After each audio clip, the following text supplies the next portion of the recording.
Dear student, today we are going to discuss class 10th subject English and worksheet number 17. In this worksheet for 17th of August 2021. So dear student, आज का भी हमारा जो ये chapter है ये Lencho का ही चल रहा है, ए लेटर टू गॉड। और लेंचो एक फार्मर है जिसका जो क्रॉप जो है ना डिस्ट्रॉय हो जाता है हेलस्टॉर्म की वजह से, ठीक है।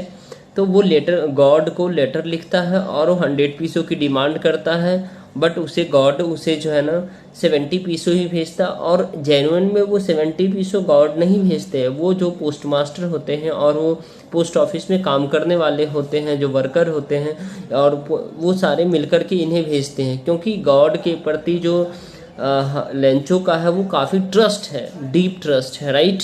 तो read the extract given below and answer the questions that follow.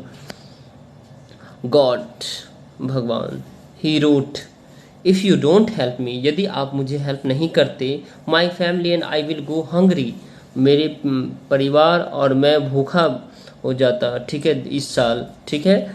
I need 100 pesos in order to sow my field again and to live until the crop comes, और मुझे 100 पीसों की ज़रूरत थी, यानी उन्होंने 100 पीसों डिमांड भी किया था, तो हमें 100 पीसों की ज़रूरत थी, ठीक है, ताकि मैं अपने जो क्रॉप को फिर से जो है ना क्या कर पाऊँ, खेती कर पाऊँ, और फिर से मैं उस उगा पाऊँ और फिर से अपनी पुरानी स्थिति में आ पाऊँ, ठीक है, और फिर से अच्छे से जी सकूँ, ठीक है। बिकॉज द हेल स्टॉर्म से, और ये सब कारण क्या हुआ, हेल स्टॉर्म यानी ओला वृष्टि, ओला पत्थर वगैरह जो गिरते हैं वो सब जो है ना उसके फसल को बर्बाद कर दिए।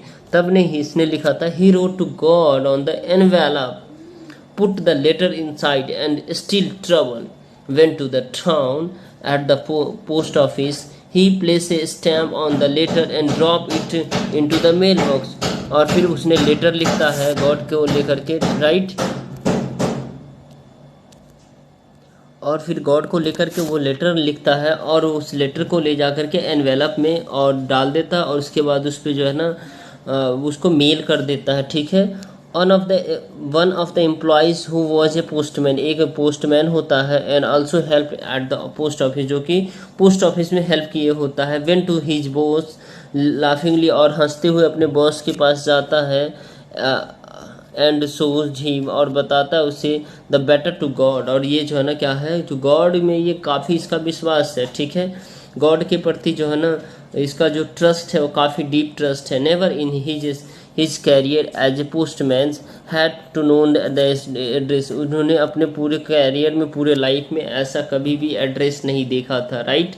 द पोस्टमास्टर्स ए फैट, कैसा है, फैट है, एमिएबल है, फेलो है, ठीक है, ऑल्सो ब्रोक आउट लाफिंग, और वो हंस पड़ता है, ठीक है, but almost immediately he turned serious, लेकिन धीरे धीरे वो क्या होता है, मतलब वो सीरियस हो जाता है, वो जो है ना गंभीर हो जाता है।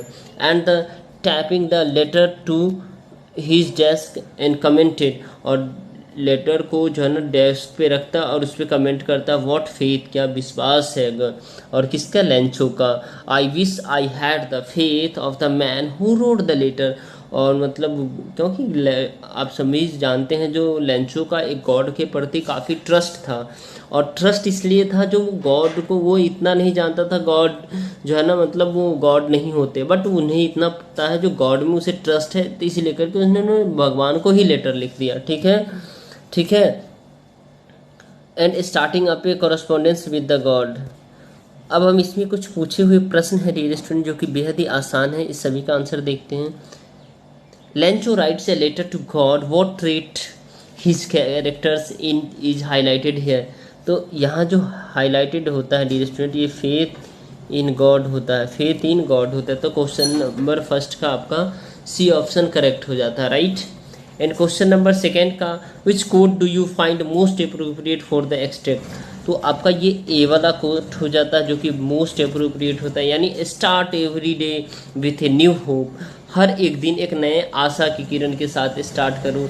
लीव बैड मेमोरी, और पुरानी जो बुरी आदतें हैं उसे छोड़ो। Behind and have a faith for a better tomorrow, और विश्वास बनाओ कल के लिए, जो कल का जो आने वाला समय है वो बेटर होगा, ठीक है, उस पर ट्रस्ट करके और उस पर काम करना शुरू कर दो, राइट। तो आपका ए ही ऑप्शन इसमें फिट बैठता है, राइट डियर स्टूडेंट। अब नेक्स्ट देखेंगे,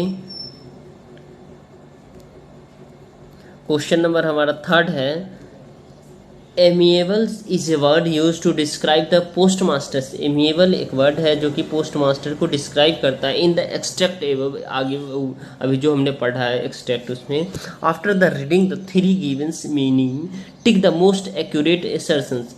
और 3 मीनिंग के बाद इसको मोस्ट एक्यूरेट एसर्शंस पे टिक करना from the options given below. तो चलिए डियर स्टूडेंट, एमिएबल, एमिएबल जो है ना, एमिएबल का मतलब होता है काइंड होता है, राइट, ये है, ठीक है, और वार्म होता है, बल्कि ये नहीं होता है। तो हमारा इसमें ऑप्शन हो जाएगा dear student, option number D हो जाता है। और मैं आपको इंग्लिश टू इंग्लिश ही क्यों बताना चाहता हूँ, because dear student when you will come in the atmosphere of English and you will grasp easily English, क्योंकि हर कोई जो स्टूडेंट है सब इंग्लिश सीखना चाहता है, तो इंग्लिश को हम इंग्लिश में ही समझने का प्रयास करें, राइट।